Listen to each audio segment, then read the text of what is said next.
Hey, Jason Cass here again with the Insurance Alliance, trying to help you be better as a nonprofit. Once again, me and our firm here at the Insurance Alliance, we've been helping for over 15 years nonprofits. And there's a lot of nonprofits out there we see that are very successful, and there's a lot out there that we see that struggle. And so we thought that we would always put together a blog series. We have a podcast, but we also wanted to put together a blog series with videos that kind of give you an update as to what things that we see out there, and just pass that along to you. We understand that the most successful nonprofits out there are going to efficiently use the money, and a lot of the money is coming from the state and the federal government. So we're doing our part to help you become wiser, smarter, and more efficient with our money. So number one, this is actually our fifth blog, and it's called the Workers' Compensation is Vital for Nonprofits and Why. Well, number one, the obvious one, let's just get this out of the way, is that literally almost every state, I think there's maybe only one or two,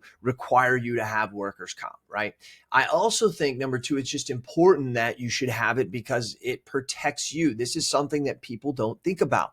And that is that you don't buy workers' comp to protect your employees. You buy it to provide them benefits. But what you're also doing is by you having a workers' comp policy in force, you are protected from lawsuits from them. They can't sue you specifically. They can't even hardly sue the insurance company unless they're negotiating benefits or something to that sense. But you're 100% at fault. They're 100% going to get their medical bills paid. So it's very, very important to understand it's protecting you and providing them benefits. So very important there. That's to me the number one reason why you need it. Number three, there's things that you can do because actually it's the only piece of insurance that you control the cost. You don't control the cost of your employment practices liability, which we wrote a blog on that, our very first blog and video.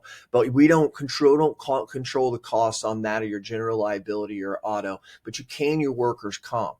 The rates are set by the state, but there's different things that you can do. So when we talk about the benefits of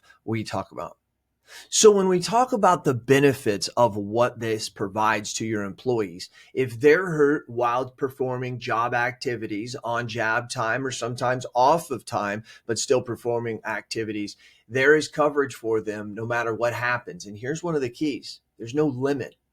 There's no limit to how that is. Now, I won't get into the practicalities and the details of what an agent knows, but to keep it very simple and easy, it provides benefits for medical bills and what we call indemnity.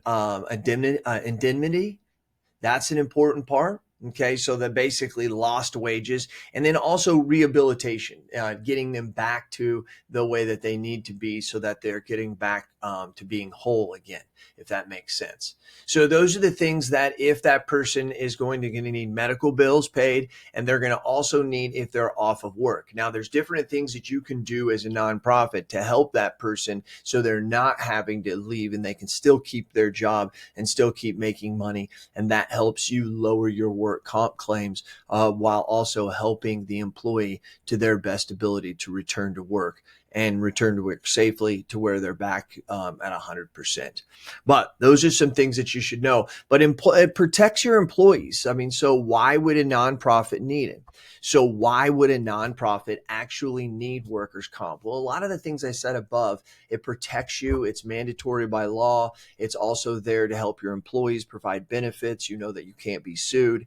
And that's very, very important. Also, it shows that you care about your employees, that it's that important that you're going to take on that extra cost. And to be honest with you, that's something that needs to be relayed to your employees once or twice a year so that they understand.